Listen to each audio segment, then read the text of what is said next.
What's up, everybody? I'm Arash Amini at Amini Corp.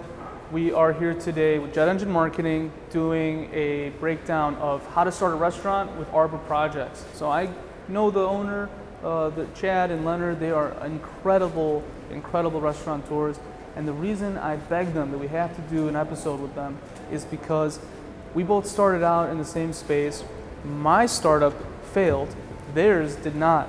And the reason theirs didn't fail is because they tested it before they even started. They built a little restaurant outside of their main restaurant to test ideas and the prices and the menu and get the feedback from the actual customer in a way that most companies don't do.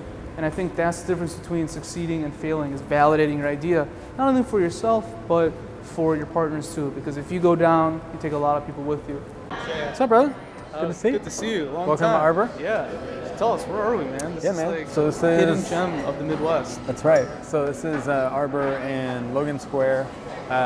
What essentially we have is kind of like a farm-to-table focused restaurant that has an element of a garden in the morning, you know, sort of interacting with the food, and then we go into tasting menus a few nights a week. So it's within a building called the Green Exchange, and you have about 1,200 people working here. So right now it says lunchtime, a little louder, and then dinner service is drastically different, close the blinds, a bit more intimate. Then we do a breakfast service. What is omakase? Yeah. So basically omakase, that comes from a Japanese term that is really like, essentially it's like giving up trust or entrusting your experience to the chef.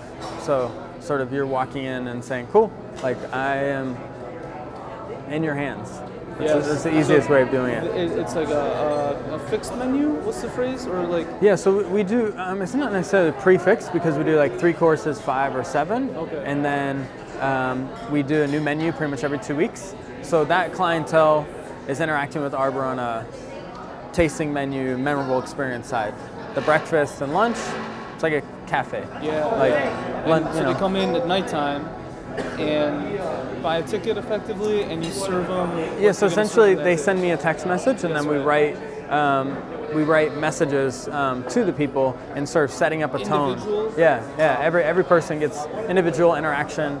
So by the time they come in, you're already setting a tone of like what they can expect, and you don't have to be bogged down with ideas of like, oh, or they have this dietary issue, or they don't really know what to expect. What I'm comfortable ordering, and not what I know the chef's gonna. Yeah. So you can serve things that people normally wouldn't be I've had some crazy ass things here. They've all been amazing. Yeah. I've done the omakase twice now. You know, it's like I don't know. It's mind blowing because I don't have an advanced palate. You know. No. Everyone knows how to taste. Yeah, and it like activates. The last time you did this thing, one of the reasons I'm so impressed by what you're doing is the layers. Yeah. And the layering and how tight it all is. We can sit down and talk about that for an hour. Can you give us like just a quick tour? Yeah. So with the space, we designed basically everything in the space, everything down to the tables. Traditionally, a table you would have like black legs. So a friend of mine is a furniture designer and fabricator. So we went through each area, and a key element, I would say this is like a thread for all of Arbor, is empowering people to do what they would love to do, giving them the tools to do that. So instead, traditionally, you have an architect, you hire them, and then they design out things, and then they're basically subbing out their work to a fabricator. This is basically, I sit down with Josh and be like, all right, this is the tone, this is the idea, we want the modularity, we want to be able to move things around and move from having a 20-person tasting menu to little bar tables. So is that why you call it projects? I mean, so projects is basically because you're doing like different projects kind of in one space. Yeah, so people interact with design on like a subconscious level where they realize it or not. So when you see like Apple, like you have a context. Now Apple is so big and popular, you could say Apple and it's crazy. People think about technology, not a piece of fruit, which is like amazing. I mean, that's really powerful. So, so in the same sense, like with Arbor, is it a cafe? Is it a garden? Is it a tasting menu? Is it a caterer? Like, you know, you have a wide range of stuff. And so you're doing that's the word projects. Yeah, yeah. Launch point or something. Yeah, so you have like stuff like this, which is yeah, it's basically the couches, and then this is like daily. We have like a daily special menu. This is like it's like a cafeteria. It's like almost like a. Yeah, I would say more like a New Zealand or Australian like influence cafe. Of course you would. Okay. Kind of. Never heard of that. Well, it's like so in those places, they actually hire chefs, or they're much more like thoughtful with the food execution. In New Zealand, Australia. No, just like a coffee shop there. Okay. So to me, if you're going to open something in a coffee shop or an office, you are either like, cool, I'm going to just do this as, you know, a cafe or a cafeteria, and that's like limiting your business. So why would that cafeteria experience ever translate over to a catering or a tasting menu? You know, so that's kind of one of the things. Wow. Trying to figure out elements of being able to modify that.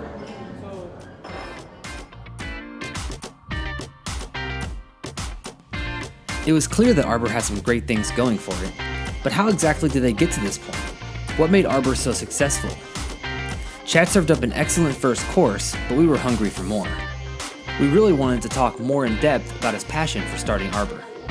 We noticed the lunch crowd was really starting to pick up, so we decided to head across the way to find a quiet place to sit down and discuss why Arbor was doing so well. You came from the coffee space with like a chemical knowledge of coffee and coffee making. For a little bit of context, I was a tenant downstairs with an indoor farming project and would come up here for emotional support regularly when everything was always not working. And that was when you guys, we first met when you didn't have a stand or a place, and you were just planning the very beginnings of it. So could we move the needle a little bit back, and how did you find this building? Yeah. How did you and the Green Exchange come together? Totally. So essentially, I way back when worked in fine dining and the world of culinary arts, and thought like, oh, this is the path I would want to, you know, be interested in. But the problem is I'm just interested in tons of different things, and usually if I pick it up, it becomes easy to me. So yeah, that was just, I got in that world, and I backed out of it. That would be like 2001, 2002, something like that.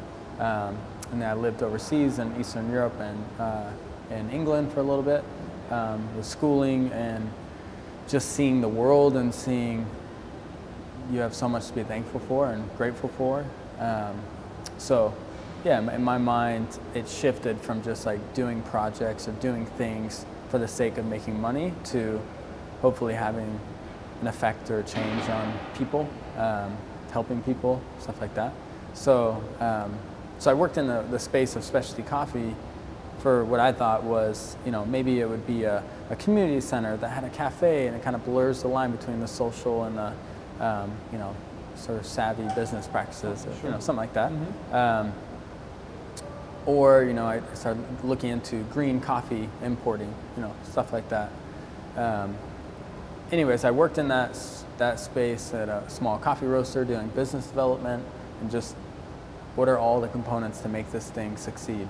Like what makes a like small restaurant or cafe work? So that was an amazing experience, just because you know, you take it from doing $300 a day to like, you know, hitting 3,000 a day, and you're just like, oh man, it's awesome. Like, yeah, it's a really market cool validation is so amazing. Yeah, people actually want what I'm doing. Yeah, no, totally, It's totally. very valuable. So I was like part creating culture, part just getting into the really communicating value and not doing it for the wrong reasons. So when I left that business and worked for a company doing like education and training, essentially kind of a realm of business development, like technical support also. That was a great company. I was looking in like lean manufacturing, and this company had integrated elements of lean manufacturing to their business in a food and beverage sphere, which I thought was really fascinating. And I was in Eastern Europe, and I got an email saying, "Hey, we have this opening. We'd love for you to like talk with us." So that was incredible. Worked there for a while. But Leonard and I had met in the realm that he was a dude who worked in fine dining and started working at farm to table. We just got along really well. Thought about flavor very similarly, and so he would start doing events, pop-ups at the Frank Lloyd Wright home or whatever it is, and we would, just collaborate on things. I would do like a little coffee service or help with the dessert, whatever it is, and just really thought he, still think he develops flavor really well. So is that where the Arbor projects came from? Was you did these kind of pop-up projects? We had talked about a couple of different concepts, more like typical, like, oh, a restaurant in neighborhood, like we live in Logan Square. So we looked at this one space, and that's, I would say, a big thing is like not knowing what you don't know is just massive. So you have to offset that as much as possible. And that's like, you consult for a gig, like how knowledgeable are you truly on the area you are consulting? And how knowledgeable are you in starting this business? If you're not, then like it behooves you to get better data. And if you don't have better data, then you're just going to be like spinning your wheels. You have to. Is it safe to say like you got to learn how to fill in your blind spots? The biggest thing is people don't know what their blind spot is. Well, learning what your blind spots are is a process in and of itself. So one side is going down a path of there's some things like you don't know what you don't know, and it's not even like a discovery thing, but if you allow people to speak into your life or you're out interacting with people, then you can pick up. And I think this is with so many things, like getting into flavor, getting into understanding wines, like whatever, just paying attention. Like if you pay attention, that's going to help you. Not like, oh, I want something from this person, or I know everything about this, I'm an expert in this. Yeah, I mean, people, I think a lot of times have especially in this day, it's like consumption oriented. So you're always taking in, but it's fed to you. So if you take in something like you walk in a room and you take energy noticing what does the weather feel like, like what's the temperature in the room, or when you talk with someone, you're intentionally looking in their eyes, or it's like a mindfulness. Yeah, oh, totally. So that piece is massive, and you were kind of learning from these events with your partner Leonard. Yeah, I would say we are looking at, okay, will this work, or will this thing work, and then testing ideas. For sure, testing ideas. That's where that makes a lot of sense. And then we went in the direction of he was in Europe cooking. He took like 2 months, 3 months, something like that, cooking throughout Europe. And then I basically was reached out to by a consultant who was hired by the building to look for restaurateurs, cafe owners. This building? Yeah. Got it. And in the vein of like sustainability. And they had already reached out to a ton of different people who have existing restaurants. So this was the next vein of people who hadn't started something yet. So there were a number of things that were interesting to me, and that really gets in like varied customer bases. You have a consistent, ritualistic customer base potential, with here. Like because of the major office tenants. All the people in the building. Coffee is a ritualistic experience. You don't like fluctuate going all these different places usually. So that makes sense for like a breakfast lunch interaction. And then the idea of growing food is massively important to us. There's a garden out back. Yeah, massive garden space that the soil was already there. We would obviously have to do all the plantings, organize it, design it.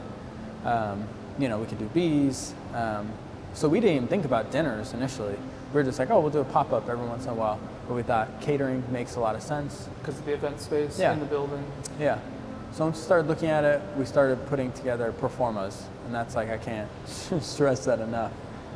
Please stress it. Yeah, you have to do the work, putting all of your energy into performas, and then stop and either share it with someone else or go go back and recrunch the numbers, because you're going to think optimistically initially. You're going to think like, oh yeah, like we'll totally do this, and you can go analyze. And maybe you could, but your time frame is often. Yeah.